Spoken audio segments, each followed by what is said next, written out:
കോണോ ഹെൽത്തിൻ്റെ പുതിയൊരു വീഡിയോയിലേക്ക് എല്ലാവർക്കും സ്വാഗതം. ഇന്ന് ഒരുപാട് പുരുഷന്മാർ നേരിടുന്നൊരു പ്രശ്നമാണ് ശീഘ്രസ്ഖലനം എന്ന് പറയുന്നത്. ഇത് ശരിക്കും പലപ്പോഴും പുരുഷന്മാരിൽ നിന്ന് തുടങ്ങി പിന്നീട് അത് സ്ത്രീകളിലേക്ക് പോയി ആ കുടുംബം തന്നെ തെറ്റുന്ന രൂപത്തിലേക്ക് പലപ്പോഴും സംഭവിക്കുന്ന കേസുകൾ നമ്മൾ പലപ്പോഴും കണ്ടിട്ടുണ്ട്. കാരണം അവർ അവരുദ്ദേശിച്ച പോലെ അവർ കാര്യങ്ങൾ നടക്കുന്നില്ല, പിന്നെ അല്ലെങ്കിൽ അവർക്ക് ബന്ധപ്പെടാൻ പറ്റുന്നില്ല. ബന്ധപ്പെടുന്നതിന് മുമ്പ് തന്നെ എന്ത് ചെയ്യാണ്, അവർക്ക് സ്ഖലനം സംഭവിക്കുകയാണ്, ഒന്നും പറ്റുന്നില്ല, ഒരു ടൈമിങ് കിട്ടുന്നില്ല. ഇത്തരം പ്രശ്നങ്ങൾ ഒരുപാട് ആളുകൾ പറയാറുണ്ട്. ചിലപ്പോൾ ഇത് അവർ മാനസികമായിട്ട്, ഇതിപ്പോൾ ശരീരത്തിനേക്കാൾ ഉപരി എന്നെക്കൊണ്ട് ഇത് പറ്റുന്നില്ലല്ലോ എന്ന് പറഞ്ഞിട്ട് ടെൻഷൻ അടിച്ചിട്ട് അതിൻ്റെ കാര്യങ്ങളായിട്ട് ബുദ്ധിമുട്ടുന്ന ഒരുപാട് ആളുകളുണ്ട്. ഞാനിപ്പോൾ അടുത്ത് അറിഞ്ഞൊരു കേസാണ്. അവർക്കൊരു സംശയം മാത്രമേ ഉള്ളൂ. അവർക്ക് ഉണ്ടോ ഇല്ല എന്നുള്ളത് കൺഫേം അല്ല. അവർക്കൊരു ശീഘ്രസ്ഖലനം ഉണ്ടോ എന്നൊരു സംശയം, അല്ലെങ്കിൽ കാരണം അവർക്ക് ഒരുപാട് ടെൻഷൻസ് ഉണ്ട്, കാര്യങ്ങളുണ്ട്, അതുകൊണ്ട് എനിക്ക് ശീഘ്രസ്ഖലനം ഉണ്ടോ എന്നൊരു സംശയം. ഇതിലുപരി ഇത് അവരെ ഭാര്യ അറിയോ എന്നുള്ളതും ഭാര്യനെ തൃപ്തിപ്പെടുത്താൻ പറ്റുമോ എന്നുള്ളതാണ് കൂടുതൽ സങ്കടം. ഇത്തരം കണ്ടീഷനായിട്ട് ഒരുപാട് പുരുഷന്മാർ നടക്കുന്നുണ്ട്. അപ്പം ഇത്തരം കാര്യങ്ങൾ എങ്ങനെ സോർട്ട് ഔട്ട് ചെയ്യാം, അല്ലെങ്കിൽ ഇതിൻ്റെ പ്രശ്നങ്ങൾ നമുക്ക് എങ്ങനെ ക്ലിയർ ചെയ്യാം എന്നുള്ളതാണ് നമ്മൾ ഇന്നത്തെ വീഡിയോയിൽ നമ്മൾ ഡിസ്കസ് ചെയ്യാൻ പോകുന്നത്. ഇന്ന് നമ്മുടെ കൂടെ ഉള്ളത് ഹക്കീം സാലി ഗുരുക്കളാണ്. നമ്മൾ കൂടുതലായിട്ട് അവരോട് ഇന്ന് ചോദിക്കാം.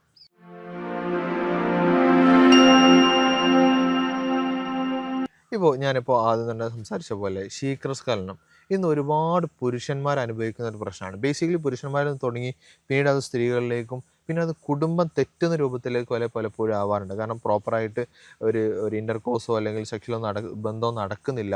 കാരണം ഇത് പേടിച്ചിട്ട്, ഇത് പിന്നെ പെട്ടെന്ന് പോകുന്ന സമയത്ത് ഭാര്യ എൻ്റെ മുമ്പിൽ നാണം കെടുത്തോ എന്ന് വിചാരിച്ചിട്ട് ഭാര്യ അടുത്തേക്ക് പോവാതിരിക്കുക, പിന്നീട് അത് തീരെ സംസാരിക്കാതിരിക്കുക, വളരെ ലേറ്റായിട്ട് വീട്ടിൽ, ഇത്തരം കണ്ടീഷനായിട്ട് പല ആളുകളും ചെയ്യുന്ന ഒരു പ്രശ്നങ്ങളുണ്ട്. പിന്നെ അല്ലാന്നുണ്ടെങ്കിൽ പിന്നീട് ചെയ്യുന്ന കാര്യങ്ങൾ ഏതെങ്കിലും ഒരു മെഡിക്കൽ ഷോപ്പ് പോയിട്ടോ അല്ലെങ്കിൽ അല്ലാതെയോ വയാഗ്ര പോലുള്ള മെഡിസിൻസ് കാര്യങ്ങളൊക്കെ വാങ്ങുക, അല്ലെങ്കിൽ എവിടെയെങ്കിലും പോയിട്ട് എന്തെങ്കിലുമൊക്കെ വാങ്ങി കഴിച്ചിട്ട് ഉള്ള ഉദാഹരണം നഷ്ടപ്പെട്ട് അല്ലെങ്കിൽ ഷുഗർ കൂടി അനുഭവിക്കുന്ന ഒരുപാട് ആളുകൾ നമ്മൾ കണ്ടിട്ടുണ്ട്. അപ്പോൾ ഇത്തരം പ്രശ്നങ്ങൾ നമുക്ക് പെട്ടെന്ന് പൂർണ്ണമായി മാറ്റിയെടുക്കാൻ പറ്റുന്ന ഒരു പ്രശ്നമാണോ ഇത്? തീർച്ചയായും ഇത് മാറ്റിയെടുക്കാൻ പറ്റിയ വിഷയമാണ്. ഇത് നിങ്ങൾ പറഞ്ഞതുപോലെ ഇതിൽ പ്രധാനമായിട്ട് ശ്രദ്ധിക്കേണ്ടത് എന്താണെന്ന് പറഞ്ഞാൽ, ഈ കുടുംബജീവിതം ഭിന്നിക്കുക എന്ന് പറഞ്ഞാൽ അതിൻ്റെ ഏറ്റവും പ്രധാനപ്പെട്ട ഒരു വിഷയം ഇത് തന്നെയാണ്. ഈ വിഷയത്തിൽ സെക്സ്വലായിട്ട് അവരുടെ ശാരീരിക ബന്ധത്തിൽ 100% തൃപ്തികരമാണ് ഒരു സ്ത്രീയും പുരുഷനുമെങ്കിൽ, ഇനി അതിൻ്റെ പിന്നിൽ എന്ത് വേർപിരിയേണ്ട കാരണങ്ങളുണ്ടെങ്കിലും ആ ബന്ധം വേർപിരിയാണ്ട് പിടിച്ചു നിന്ന് പോകും. അതൊരു വലിയൊരു ഘടകം തന്നെയാണ്. അല്ല, ഇതിൽ പിന്നെ ആളുകൾക്കുള്ള സംശയം, പ്രധാനമായിട്ടുള്ള സംശയം എന്ന് പറഞ്ഞാൽ ഈ ശീഘ്രസ്ഖലനം എന്ന് പറയുന്നത് ഒരുപാട് പിന്നെ പെട്ടെന്ന് സ്ഖലനം സംഭവിക്കാമെന്നുള്ളത് അറിയാം. പക്ഷേ ഇതിന് യഥാർത്ഥത്തിൽ എത്ര സമയം കിട്ടുമെന്ന് ഇപ്പോഴും ആളുകൾക്ക് അറിയില്ല. ആളുകൾ കരുതുന്നത് ഒരു അരമണിക്കൂർ അല്ലെങ്കിൽ 3/4 മണിക്കൂറൊക്കെ ബന്ധപ്പെടാൻ പറ്റും എന്നുള്ളതാണ്. ശരിക്ക് എത്ര സമയം ഇതിന് ഒരാൾക്ക് ബന്ധപ്പെടാൻ പറ്റും? യഥാർത്ഥത്തിൽ അതിൻ്റെ നമ്മുടെ ഒരു വൈദ്യശാസ്ത്ര പ്രകാരവും മത നിയമപ്രകാരവും പറയുകയാണെങ്കിൽ ഒരു 20 മിനിറ്റ് അതിൻ്റെ പ്രാരംഭ ക്രിയകൾ നമ്മൾ പിന്നെ ആ നിലക്ക് ബന്ധപ്പെട്ട് ശേഷം ഒരു സംസർഗം എന്ന് പറഞ്ഞാൽ കൂടി വന്നാൽ ഒരു 5 മിനിറ്റ് സമയം, അത് വലിയ ടൈമിംഗ് ആണ്. 5 മിനിറ്റ് സമയം എന്ന് പറഞ്ഞാൽ വലിയ ടൈമിംഗ് ആണ്. പക്ഷെ അതെന്തായിരിക്കും, അതിൻ്റെ മുമ്പ് ഒരു 20 മിനിറ്റ് സമയമോ ഒരു അരമണിക്കൂർ സമയമൊക്കെ ഉത്തേജന ക്രിയകളിൽ മനുഷ്യൻ, സ്ത്രീയും പുരുഷനും ഏർപ്പെടണം എന്നുള്ളതാണ് അതിൻ്റെ വൈദ്യശാസ്ത്രം. അതായത് കൃത്യമായിട്ട് ഫോർ പ്ലേയും കാര്യങ്ങളൊക്കെ ചെയ്തിട്ട് ഒരു 5 മിനിറ്റാണ് മാക്സിമം. ഇത് നിങ്ങൾ അറിഞ്ഞിരിക്കണം. ഈ 5 മിനിറ്റാണ് ഭയങ്കര ഇമ്പോർട്ടൻ്റ് ആയിട്ടുള്ളൊരു കാര്യം തന്നെയാണ്. കാരണം പലപ്പോഴും ഇപ്പോൾ പോൺ വീഡിയോസ് ആയിക്കോട്ടെ, അല്ലെങ്കിൽ മറ്റ് സ്റ്റോറീസ് ആയിക്കോട്ടെ, ഇത്തരം കാര്യങ്ങൾ കണ്ടിട്ടും വായിച്ചിട്ടും ആളുകൾ കരുതുന്നത് ഇത് അരമണിക്കൂർ 3/4 മണിക്കൂറൊക്കെ ബന്ധപ്പെടാൻ പറ്റും, എനിക്ക് പല രൂപത്തിൽ പല പൊസിഷനൊക്കെ ട്രൈ ചെയ്തിട്ട് നമുക്ക് ബന്ധപ്പെടാൻ പറ്റും എന്നുള്ള കണ്ടീഷൻസ് ഒരുപാട് ആളുകൾ മിസ്ലീഡ് ചെയ്യുന്നുണ്ട്. പ്രത്യേകിച്ച് ഇത്തരം കണ്ടീഷൻസ് ഡിസ്കസ് ചെയ്യുന്നത് വെച്ചാൽ ചെറുപ്പക്കാരുടെ ഇടയിൽ ഭയങ്കരമായിട്ട് പിന്നെ എന്താ പറയുക, പിന്നെ ഞാൻ ഇന്ന സ്ഥലത്ത് പോയി അപ്പോൾ എനിക്ക് ഇത്ര സമയം കിട്ടി അന്നപ്പോൾ മറ്റുള്ളവർ വിചാരിക്കുന്നത് അപ്പോൾ എൻ്റെത് നല്ല സമയം കുറവാണ്, എനിക്ക് എന്തെങ്കിലും ഒരു പ്രശ്നമുണ്ട്. ഈ പ്രശ്നം ഇവിടെ നിന്നൊരു സംശയത്തിന് തുടങ്ങിയിട്ടാണ് ഇത്തരം ബാക്കിയുള്ള ബുദ്ധിമുട്ടിലേക്ക് ഒക്കെ പോകുന്നത്. ശരിക്കും ഇപ്പോൾ ഇങ്ങനത്തെ ഒരു പിന്നെ ശീഘ്രസ്ഖലനത്തിൻ്റെ പ്രശ്നം ഉണ്ടാവുന്നത് എന്തുകൊണ്ടാണ് ഒരാൾക്ക്? അത് മാനസികമായിട്ടുള്ളതാണോ, പ്രശ്നങ്ങളാണോ? രണ്ടും ഉണ്ട്. തുടക്കക്കാരുടെ ഇടയിൽ അധികവും മാനസികമായിട്ടുള്ളത് നമുക്ക് പറയാം. കാരണം മാനസികമായിട്ട് ഇത് മുൻ പരിചയമില്ല. അപ്പം അങ്ങനത്തെ ഒരു എന്താ പറയുക, ഭയപ്പാടോട് കൂടിയുള്ള സമീപനമായിരിക്കും. അപ്പോൾ അതിൽ തന്നെ അമിത താല്പര്യമൊക്കെ ഉണ്ട്, അമിതോദ്ധാരണമൊക്കെ ഉണ്ടായിട്ട് പെട്ടെന്ന് സ്ഖലിച്ചു പോകുക എന്ന് പറഞ്ഞ സംഭവമുണ്ട്. അതേ സമയത്ത് അതിന് നമുക്ക് എന്ത് ചെയ്യാൻ പറ്റും എന്ന് പറഞ്ഞാൽ ഒരു സൈക്കോളജിസ്റ്റിൻ്റെ ട്രീറ്റ്മെൻറ്റിലൂടെ അത് ഒറ്റ നിമിഷം കൊണ്ട് തന്നെ അത് ഇല്ലായ്മ ചെയ്യാൻ പറ്റും. അതേസമയത്ത് ശാരീരികമായിട്ട് ബലക്കുറവും പ്രത്യേകിച്ച് പേശികൾക്കൊക്കെ ബലം കുറയുകയും അതേപോലെ തന്നെ ബീജത്തിന് ബലം കുറയുക, ശുക്ലത്തിൻ്റെ കട്ടി കുറയുക ഒക്കെ ചെയ്യുന്ന അവരിലും ഈ ശീഘ്രസ്ഖലനം കണ്ടുവരാറുണ്ട്. അപ്പോൾ അതിന് അവർക്ക് എന്ത് ചെയ്യാൻ പറ്റും എന്ന് പറഞ്ഞാൽ അതൊക്കെ പവറാക്കി എടുക്കാനുള്ള ട്രീറ്റ്മെൻറ്റുകൾ, ഭക്ഷണങ്ങൾ, വ്യായാമങ്ങളൊക്കെ ചെയ്തിട്ടുണ്ടെങ്കിൽ 100% ഇതൊരു പരിഹാരമുള്ള വിഷയമാണ്. ഓക്കെ. ഇപ്പോൾ ആളുകൾക്കുള്ളൊരു ഒരു ഏറ്റവും ചെയ്യുന്ന ഒരു തെറ്റെന്താണെന്ന് വിചാരിച്ചാൽ, ഇപ്പോൾ ഇത്തരം പ്രശ്നങ്ങൾ വരുമ്പോഴേക്ക് എവിടെയെങ്കിലും ഒരു മെഡിക്കൽ ഷോപ്പ് പോയിട്ട് വയാഗ്ര പോലെയുള്ള മെഡിസിൻസ് ആദ്യം വാങ്ങി കഴിക്കും. അതല്ലാന്നുണ്ടെങ്കിൽ ഇപ്പം പല ബോർഡുകൾ കാണാം, പിന്നെ ലൈംഗിക ശേഷി കുറവ് പെട്ടെന്ന് മാറ്റിയെടുക്കാം എന്നോ പറഞ്ഞിട്ട് ഒരുപാട് വ്യാജമായിട്ടുള്ള ആളുകൾ സെയിൽ ചെയ്യുന്നുണ്ട്. ഇത്തരം കാരണം പലപ്പോഴും ആളുകൾ പിന്നീട് നമ്മൾ ഹോസ്പിറ്റലുകളിലും മറ്റുമായിട്ട് നമ്മൾ വരുന്ന സമയത്ത്, നമ്മൾ സംസാരിക്കുന്ന സമയത്ത് അവർ പറയുന്നത് എനിക്ക് ഇത് കഴിച്ചിട്ട് എൻ്റെ ഉദാഹരണം ഉള്ളത് കൂടെ നഷ്ടപ്പെട്ടു, ഉള്ള സമയം തിരിച്ച് പിന്നെ കിട്ടാതെയായി, അല്ലെങ്കിൽ പിന്നെ ഇവർക്ക് ഷുഗർ കൂടി, ഇത്തരം പ്രശ്നങ്ങൾ ഒരുപാട് ആളുകൾ പറയുന്നുണ്ട്. ശരിക്കും ഇത്തരം പ്രശ്നങ്ങൾ വരാതിരിക്കാൻ വേണ്ടിയിട്ട് നമ്മൾ എന്തോ കാര്യങ്ങളാണ് ആദ്യം തന്നെ നമ്മൾ ശ്രദ്ധിക്കേണ്ടത്? കൃത്യമായി പറഞ്ഞാൽ ഒരു ബിസിനസ് മൈൻഡ് ഇല്ലാത്ത നല്ല ഒരു ഭിഷഗ്വരൻ്റെ, ഒരു വൈദ്യൻ്റെ ഉപദേശമുണ്ടെങ്കിൽ ഈ രൂപത്തിലുള്ള അപകടങ്ങളൊന്നും ഇല്ലാതെ തന്നെ ഇത് കൃത്യമായിട്ട് നമുക്ക് തൃപ്തികരമായൊരു രൂപത്തിലേക്ക് വരുത്താൻ സാധിക്കുമെന്നാണ് നമ്മളെ അനുഭവം. ഇപ്പോൾ നേരത്തെ നമ്മൾ പറഞ്ഞല്ലോ, നമ്മൾ ശാരീരികമായിട്ട് ഒരുപാട് പ്രശ്നങ്ങൾ എന്ത് ചെയ്യുന്നുണ്ട്, നമ്മൾ അനുഭവിക്കുന്നുണ്ട് ഇത്തരം പ്രശ്നങ്ങളിലേക്ക്. ശരിക്കും എന്തൊക്കെ പ്രശ്നങ്ങളാണ് ഇതിലേക്ക് നമ്മൾ നയിക്കുന്നത്? ഒന്ന് നമ്മുടെ ഭയപ്പാട് എന്ന് പറഞ്ഞത് ആദ്യം നമ്മൾ പറഞ്ഞല്ലോ, അതൊരു പ്രധാന ഘടകമാണ്. അതോടൊപ്പം തന്നെ നമ്മളിപ്പോൾ ഇന്നത്തെ ചെറുപ്പക്കാരിലൊക്കെ എന്ന് പറഞ്ഞാൽ കൂടുതലും ബുദ്ധിമുട്ടുകൾ എന്ന് പറഞ്ഞാൽ ഈ വിവാഹം എന്ന് പറഞ്ഞത് ഒരു വളരെ സുതാര്യമായ നിലക്ക് നടത്തിക്കൊണ്ടുപോകേണ്ട ഒരു സംഭവം, അത് ഭാരിച്ച ഒരു കടബാധ്യതയും സാമ്പത്തിക ഇടിപടിയും ഒക്കെ ആയിട്ട് നടത്തി കൂട്ടിയിട്ട് അതിൻ്റെ എല്ലാ ഭാരവും മനസ്സിൽ പേറിക്കൊണ്ടായിരിക്കും ഇവൻ ആദ്യമായിട്ട് തന്നെ ഒരു ഭാര്യയോട് സംഗമിക്കാൻ പോകുന്നത്. ഒരു നിലക്ക് ഓന് തൃപ്തിപ്പെടുത്താൻ കഴിയില്ല. കാരണം ഓൻ്റെ മനസ്സിൽ, ഈ പെണ്ണിൻ്റെ മനസ്സിലും അതേപോലെ ആഘാതമുണ്ട്, അവളുടെ വാപ്പൻ്റെ ഉത്തരവാദിത്തത്തെ പറ്റിയിട്ട്, കുടുംബത്തെ പറ്റി.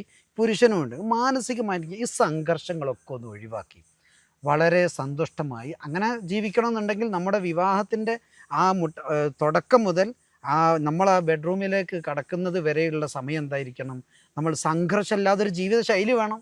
അത് നമ്മൾ ആദ്യം കൊണ്ടുവരണം. ആ ശൈലിയിലേക്ക് വന്നതിന് ശേഷം നമ്മൾ ഈ സംസർഗത്തിനൊക്കെ തുടങ്ങാൻ വേണ്ടി ജീവിതം തുടങ്ങുകയാണെങ്കിൽ ഈ പ്രശ്നം ഒരു പരിധി വരെ നമുക്ക് പരിഹരിക്കാൻ കഴിയും. പിന്നീടുള്ളതാണ് നമ്മുടെ ശാരീരിക വൈകല്യങ്ങളോ അല്ലെ ഭക്ഷണത്തിൻ്റെ പോരായ്മയൊക്കെ നോക്കി മനസ്സിലാക്കി കണ്ടുപിടിച്ച് രണ്ടുപേരും അതൊക്കെ മനസ്സിലാക്കി വീട്ടിൽ പാചകം ചെയ്യുന്ന ഭക്ഷണം യഥാർത്ഥത്തിൽ നമുക്ക് എല്ലാറ്റിനും ആരോഗ്യം കിട്ടണം.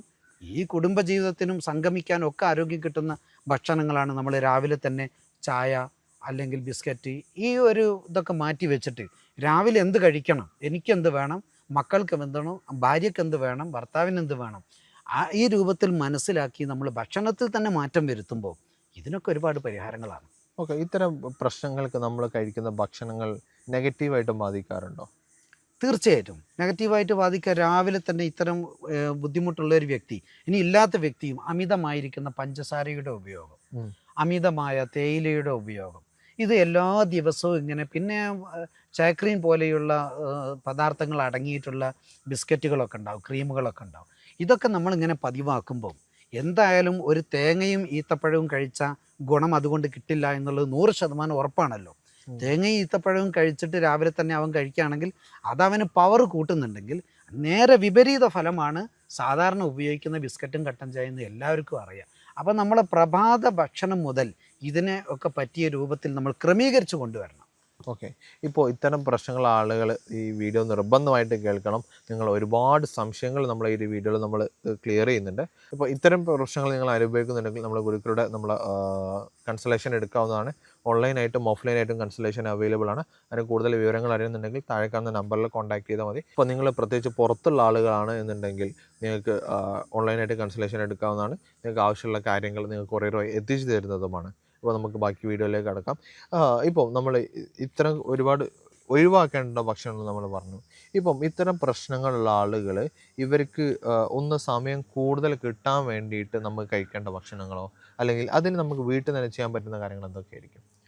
വീട്ടിൽ നിന്ന് ചെയ്യാൻ പറ്റിയ ഭക്ഷണത്തിൽ പെട്ടതാണ് നമ്മുടെ ഈ പൊട്ടാറ്റോ. അതിന് നല്ലൊരു ഗുണകരമാണ്. ഉം. ഉരുളക്കിഴങ്ങ് ശരിക്ക് അത് വയറ് ബുദ്ധിമുട്ടുള്ള ആളുകളാണെങ്കിൽ ആ വയറിന് ബുദ്ധിമുട്ടിന് ആദ്യം നമ്മൾ ആ കൂട്ടം വേറെ എന്തെങ്കിലും മെഡിസിനുകളൊക്കെ ഉപയോഗിക്കണം. നല്ല ഉരുളക്കിഴങ്ങ് നന്നായിട്ട് പുഴുങ്ങിയെടുത്തിട്ട് അത് ഉപ്പ് ചേർക്കണമെന്നില്ല, നിർബന്ധമാണെങ്കിൽ ഇന്തുപ്പ് ഒരല്പം ഒരു നുള്ള് ചേർക്കുക. എന്നിട്ട് ക്രീം പോലെ വടിച്ചെടുത്ത് ഒരല്പം പശുവിൻ നെയ്യും ചേർത്ത് എല്ലാ ദിവസവും പതിവായി ഉപയോഗിക്കുക. ഉറങ്ങാൻ പോകുന്നതിൻ്റെ 2 മണിക്കൂർ മുമ്പേ ഇത് ഭക്ഷണമായി ഉപയോഗിച്ച് പിന്നെ നമ്മൾ ആവശ്യമുണ്ടെങ്കിൽ മാത്രം വെള്ളം കുടിച്ചു കൊടുക്കുക എന്നല്ലാതെ മറ്റൊരു ഭക്ഷണവും അതിൻ്റെ മേലെ കഴിക്കാതിരിക്കുക. ഇതൊരു 40 ദിവസമൊക്കെ നമ്മൾ ഉറങ്ങുന്നതിൻ്റെ 2-3 മണിക്കൂർ മുമ്പാണ് ഇത് ഏറ്റവും നല്ലത്. അങ്ങനെ നമ്മൾ പ്രവർത്തിക്കുക. അത് നമ്മൾ ശരീരത്തിന് പവർ കൂട്ടാനുള്ളതാണ്. ആ തത്സമയം നമ്മൾ എന്ത് ചെയ്യരുത്, പുളിയുള്ള വസ്തുക്കൾ, അമിതമായ എരിവിൻ്റെ ഉപയോഗം, ചുവന്ന മുളക്, പച്ചമുളകൊക്കെ അമിതമായി ഉപയോഗിക്കുക ഒക്കെ ചെയ്യുമ്പോൾ ഇതൊക്കെ എന്താണ്, പലർക്കും എന്താണ്, ഇതൊക്കെ വിപരീത ഫലമാണ് ഉളവാക്കുക. ഇപ്പോൾ ഇതിൽ നമുക്ക് ആളുകൾക്ക് നമുക്ക് ഒന്ന് ചെയ്ത് കൊടുക്കാനുള്ള അല്ലെങ്കിൽ പറയാനുള്ള ഒരു കാര്യം എന്ന് വെച്ചാൽ, പലപ്പോഴും ഇത്തരം പ്രശ്നങ്ങൾ വരുമ്പോഴേക്കും ആളുകൾ പെട്ടെന്ന് മെഡിക്കൽ ഷോപ്പിൽ പോയിട്ട് എന്തെങ്കിലും വയാഗ്ര എഫക്റ്റുള്ള മരുന്നുകൾ വാങ്ങി കഴിക്കുകയാണ്.